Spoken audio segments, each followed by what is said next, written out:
Cerca de 7,000 veces, las escrituras hebreas declaran el verdadero nombre del creador del universo. De hecho, el Todopoderoso dijo que la razón por la que sacó a nuestra nación de la esclavitud egipcia con tan impresionante muestra de poder fue para que todo el mundo supiera que su nombre es no el Señor, no Adonai, no Hashem, no Dios, no Jehová, no Krishna, Vishnu o Alá, sino que de acuerdo al texto vocalizado más antiguo de las escrituras hebreas, su nombre es Jehová. Y tal como el profeta Joel profetizó concerniente a la próxima tribulación, todo aquel que invocare el nombre de Jehová será salvo. Esta es la historia más grandiosa jamás contada.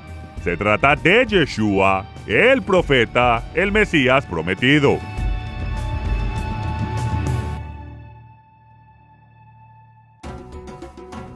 Acompáñenme aquí en la tierra de Israel a medida que emprendemos un viaje cronológico y arqueológico a través de los evangelios.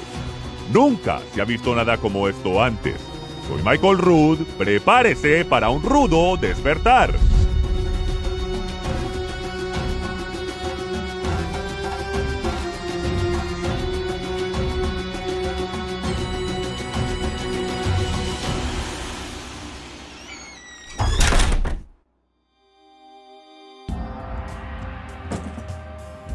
La perspectiva cristiana moderna está 2000 años y miles de kilómetros alejada de la cultura de Israel del primer siglo. Esa es la razón principal del por qué es extremadamente difícil de entender la importancia y significado del Evangelio del Reino que Jesús enseñó. Vemos el mundo desde una perspectiva limitada en el transcurso de la vasta historia mundial. Pero para entender el ministerio de Jesús en el contexto de lo que significaron sus enseñanzas para los judíos de su época, a los que fueron criados con las instrucciones de la Torá y estuvieron sujetos a los diversos sistemas religiosos que dominaban al Israel del primer siglo, necesitamos ver los eventos registrados en los evangelios desde su perspectiva. Estaremos regresando a un tiempo mucho antes de que los evangelios fueran escritos a finales del primer siglo. Estaremos volviendo a la época en que nadie lo llamaba Jesucristo. Me sorprende cuando escucho hablar a la gente de Jesucristo como si fuese el hijo del Señor y la señora Cristo.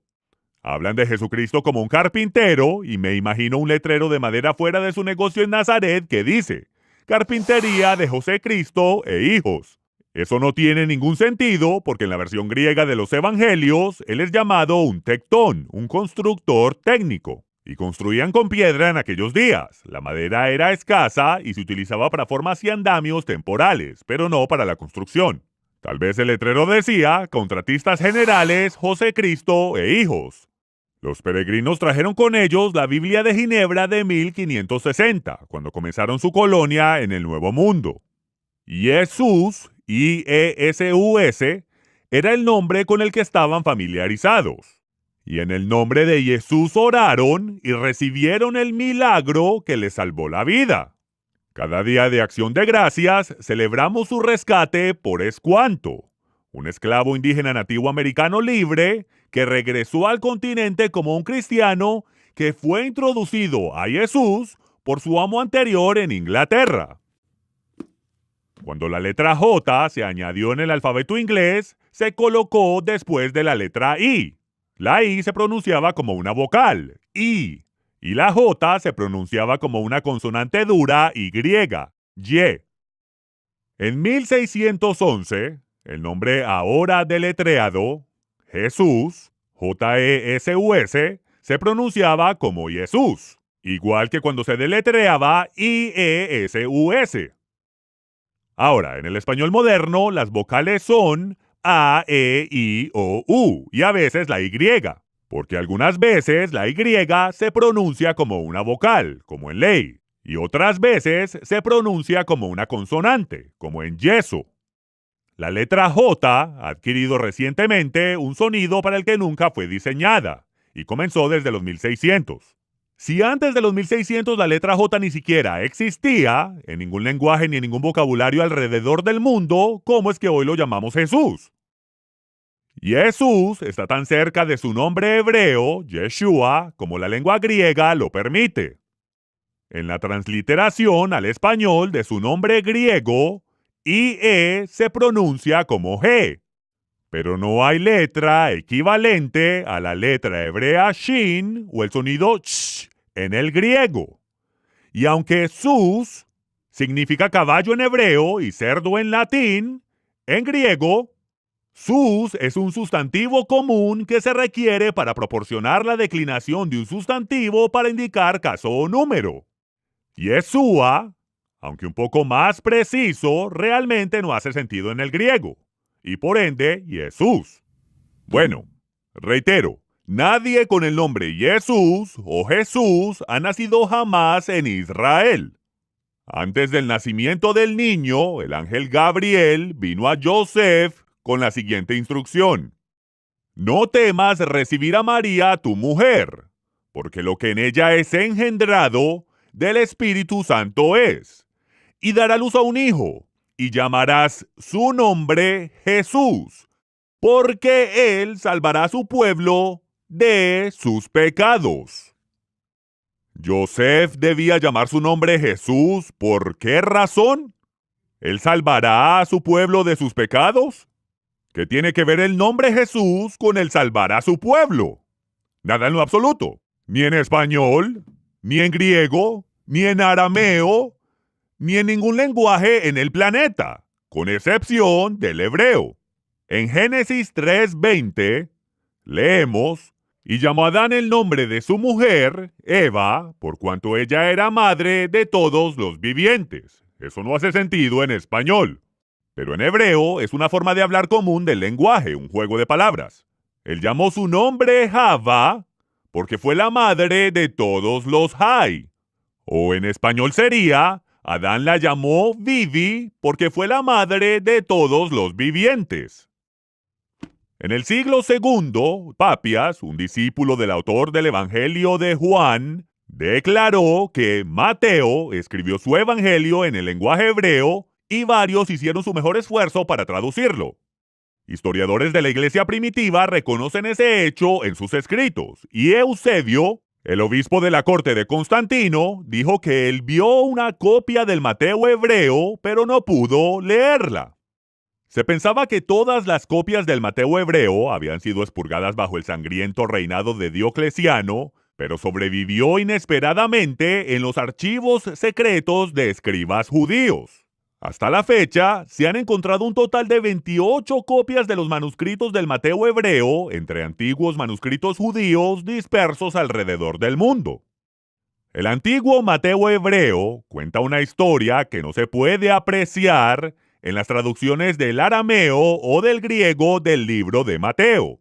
Y en el momento en que Mateo finalmente se tradujo al español, la importancia de su nombre se perdió por completo. Las instrucciones del ángel Gabriel a Joseph en el antiguo Mateo hebreo dice: llamarás su nombre Yeshua porque Yoshia.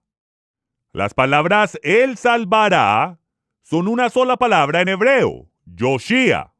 Yeshua significa Jehová salva. Yoshia significa él salvará. Yeshua, Yoshia. A partir de este momento, vamos a llamarlo por el nombre que le fue dado por el Todopoderoso, no por el nombre dado por los griegos, los españoles o por aquellos que pronuncian mal la letra J. El Todopoderoso envió un mensajero a la tierra con la instrucción divina de llamarlo Yeshua. ¿Por qué? Porque Yoshia. Él salvará a su pueblo de sus pecados. El ángel Gabriel instruyó a Miriam y a Joseph llamar al niño Yeshua, que es la forma corta del nombre Yehoshua. Yehoshua ben Nun era el nombre del siervo de Moisés que eventualmente llevó a la nación de Israel a la tierra prometida. Y su nombre fue traducido como Josué al español. Pero si vemos en el hebreo original, los dos nombres se escriben igual. Alrededor del tercer siglo antes de la era común, Yehoshua se acortó al más comúnmente usado Yeshua, pero el significado sigue siendo el mismo: Jehová salva.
Ni una sola persona, ni su padrastro, ni siquiera su madre lo llamaron alguna vez Jesucristo. El término Cristo o Cristos viene de la palabra griega Krestos, que significa revestir con grasa de animal, que es como los griegos conservaban su equipo de batalla de cuero. Krestos es remotamente similar al término hebreo Mashiach, en que se refiere a aquel que es ungido con aceite de oliva para ser rey de Israel. Aunque Mashiach es transliterado en el texto griego de Juan 1:41 y 4:25 como Mesías, son las únicas veces que la palabra hebrea transliterada se usa en los evangelios. Y en ambas, el texto griego añade la explicación de que Mesías significa Cristo. En el día de Pentecostés, Pedro reconoció el rol de Yeshua como el profeta al citar a Moisés. A lo largo de los evangelios, Yeshua constantemente se refiere a sí mismo citando la profecía de Moisés. La gente se refirió repetidamente a él como el gran profeta que debía venir al mundo, una referencia inconfundible a la profecía de Moisés.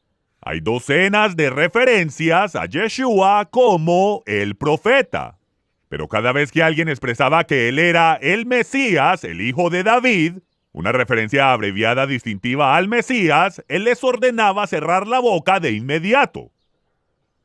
En Lucas, capítulo 4, versículo 41, se registra: salían demonios de muchos, dando voces y diciendo: tú eres el Mesías, el Hijo de Dios. Pero él los reprendía y no les dejaba hablar, porque sabían que él era el Mesías. En Marcos 1:24 se registra que había un hombre en la sinagoga de Capernaum que tenía un espíritu demoníaco.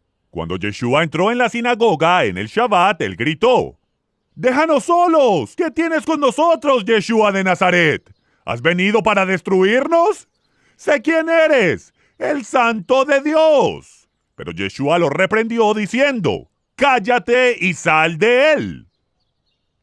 El profeta Isaías, Yeshayahu, declaró que el Mesías sanaría a los sordos, mudos, cojos, leprosos y a los ciegos.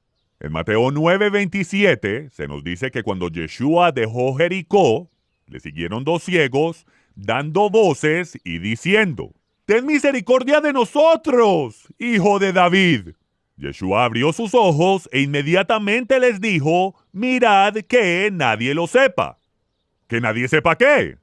Que el Mesías, el hijo de David, los sanó. Mateo 12:14. Debido a que Yeshua sanó a un hombre con mano seca en la sinagoga en el Shabbat, los fariseos salieron y tuvieron consejo. Conspiraron contra él para destruirle. Sabiendo esto, Yeshua se apartó de allí y le siguió mucha gente, y sanaba a todos, y les encargaba rigorosamente que no le descubriesen. ¿Por qué? Versículo 17. Para que se cumpliese lo dicho por el profeta Yeshayahu, cuando dijo: he aquí mi siervo, a quien he escogido, mi amado, en quien se agrada mi alma. Pondré mi espíritu sobre él, y a los gentiles anunciará juicio. No contenderá, ni voceará, ni nadie oirá en las calles su voz. La caña cascada no quebrará, y el pábilo que humea no apagará, hasta que saque a victoria el juicio. Luego, él regirá con vara de hierro, y en su nombre esperarán los gentiles. La primera misión del Mesías fue encubierta. Tuvo que lograrla detrás de las escenas como el profeta, el siervo sufriente que voluntariamente pagó la pena de muerte por la nación de Israel que rompió el pacto de sangre en el monte Sinaí. Aquel que no conoció pecado murió en el lugar del culpable. Después de que esto se logre por Israel, los gentiles tendrán la oportunidad de confiar y obedecerle. Yeshua dijo que él no vino a traer paz a la tierra. Él vino a traer una espada, el evangelio del reino de doble filo. Esa es la espada de división que separa los mandamientos inventados por el hombre de los mandamientos eternos del Todopoderoso. Justo antes de subir a la fiesta de tabernáculos, Mateo 16:13 registra: Yeshua preguntó a sus discípulos, ¿quién dicen los hombres que soy? Ellos respondieron, algunos dicen Juan el Bautista, otros Jermiyahu, uno de los profetas. Él dijo, ¿pero quién dicen ustedes que yo soy? Simón Pedro dijo, tú eres el Mesías, el Hijo del Dios viviente. Yeshua respondió y dijo, bienaventurado eres, Simón hijo de Jonás, porque no te lo reveló carne ni sangre, no te lo mostré yo, sino mi Padre que está en los cielos. Entonces mandó a todos sus discípulos que a nadie dijesen que él era el Mesías. Desde entonces, Yeshua comenzó a explicar a sus discípulos que le era necesario ir a Jerusalén y padecer mucho de los ancianos y de los principales sacerdotes y de los escribas y ser muerto por los gentiles y resucitar al tercer día. Hay una excepción a su misión secreta como el Mesías. Solo una vez, cuando él rompió su propia regla de silencio en todo su ministerio. Y fue a una mujer gentil. Este incidente es una declaración profética concerniente al tiempo de los gentiles, un periodo de tiempo en que ceguera parcial sucede a Israel y los gentiles pueden ser injertados a la raíz de Israel, si en verdad oyen y obedecen al profeta.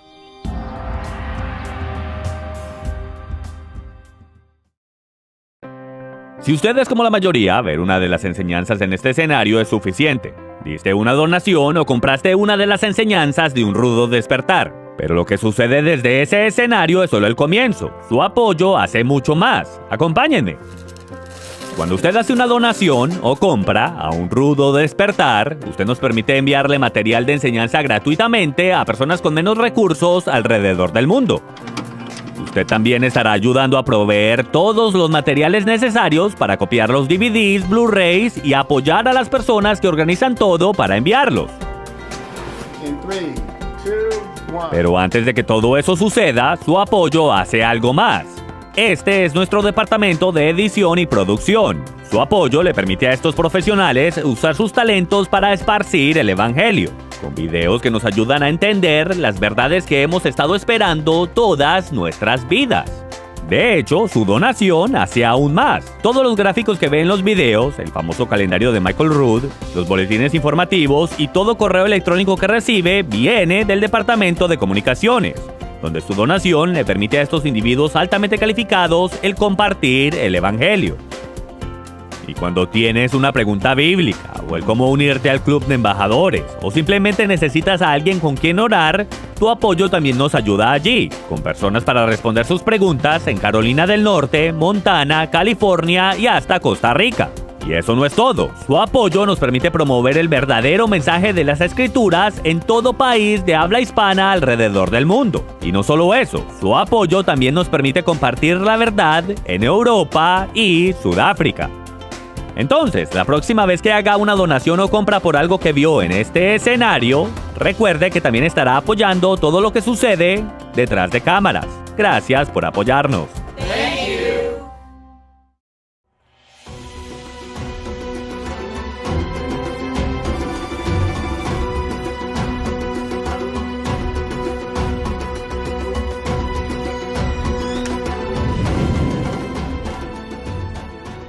Después de la primera Pascua del ministerio de Yeshua, detallados en el segundo y tercer capítulo de Juan, él permaneció en Judea enseñando y bautizando hasta que los fariseos se enteraron que su ministerio estaba ganando más popularidad que el de Juan el Bautista.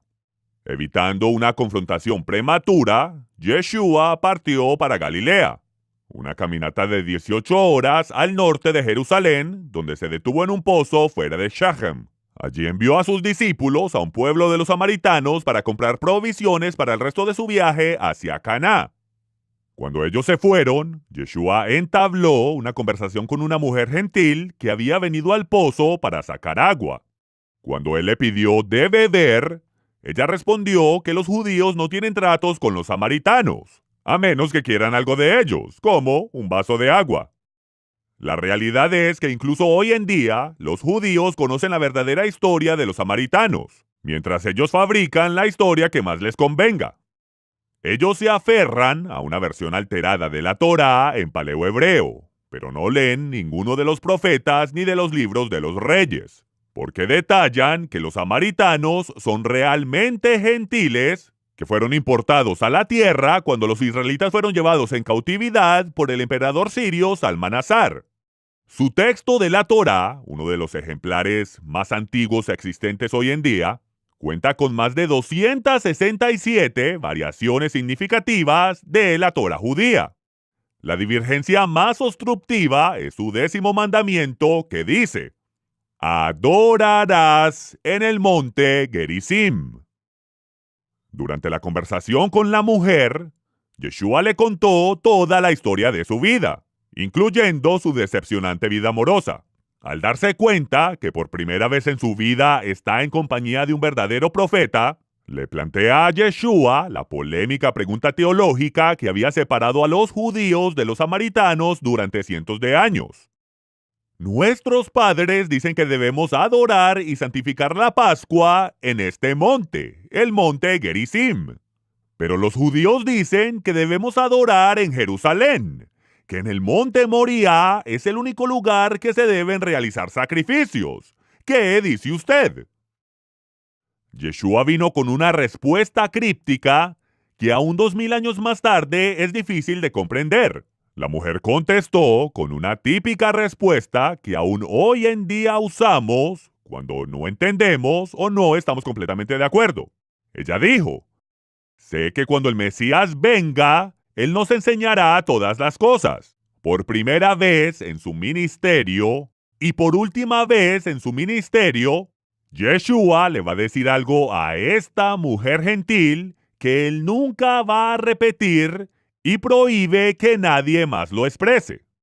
Él contesta: tú estás hablando con el Mesías ahora mismo.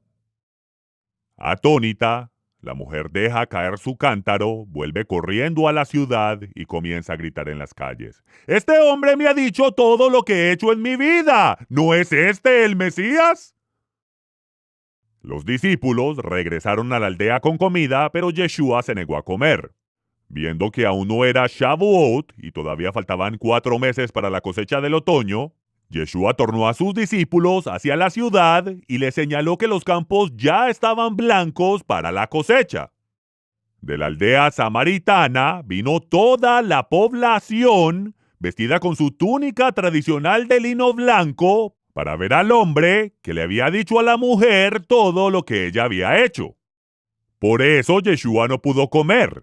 Él sabe que este es el día en que Él le abrirá los ojos a los gentiles.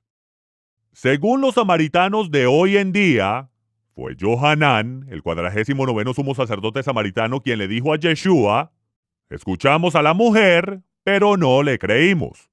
Escuchamos tus palabras y creemos que tú eres el Mesías. Tú eres el Salvador del mundo. Yeshua pasó 2 días con los samaritanos y después de 2 días partió a Galilea. ¿Por qué? Cerca del comienzo de su ministerio, declaró a este renegado grupo religioso gentil que él era el Mesías y nunca permitió que esa palabra fuese hablada a su pueblo Israel. Porque el profeta Isaías declaró que el Mesías abriría primero los ojos de los gentiles. ¿Por qué pasó 2 días con estos gentiles?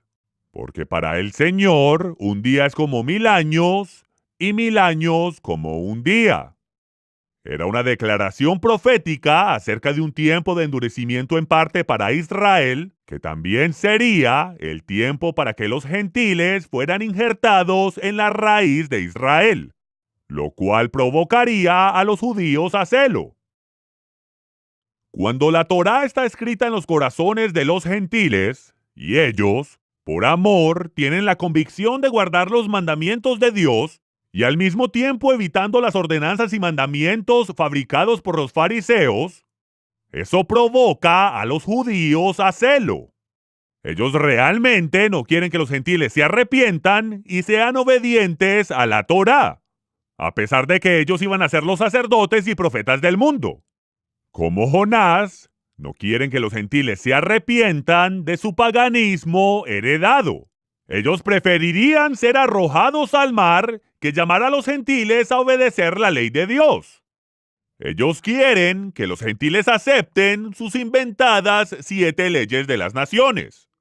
El orgullo judío quiere que los gentiles continúen en todas las abominaciones paganas que heredaron de Roma. Porque cuando los gentiles tienen la Torá milagrosamente escrita en sus corazones, esto expone la superficialidad de su religión fariseica. Realmente quieren que haya 2 casas de creencia, nosotros y ellos, en oposición al mandamiento que específicamente establece que habrá una Torá, tanto para Israel como para el gentil que habita entre ellos. Fue el plan del Todopoderoso abrir los ojos de los gentiles y hacer que oyeran y obedecieran las palabras del profeta de quien habló Moisés. Su confesión del Mesías y los 2 días de Yeshua con los samaritanos gentiles es solo el comienzo de este despertar profético. 4 meses más tarde, Yeshua se detendrá en la misma aldea, pero esta próxima vez ellos se negarán el venderle algo para su viaje. Y es porque él no jugará a la iglesia gentil con ellos en el monte Gerizim. Él sube a Jerusalén para la fiesta de tabernáculos, tal como lo instruye la Torá. Y todo lo que él va a recibir de estos gentiles son excusas para no seguirlo a él, o la verdadera Torá. Nada ha cambiado. Muy pocos gentiles realmente escucharán y obedecerán al profeta. Ellos tienen sus religiones y sus versiones de la Biblia que proteger. Tal como los samaritanos, ellos podrán decir que Jesús es el Cristo, pero si la Torá realmente no está escrita en sus corazones, su religión fabricada les impedirá seguir al que ellos proclaman Salvador del mundo.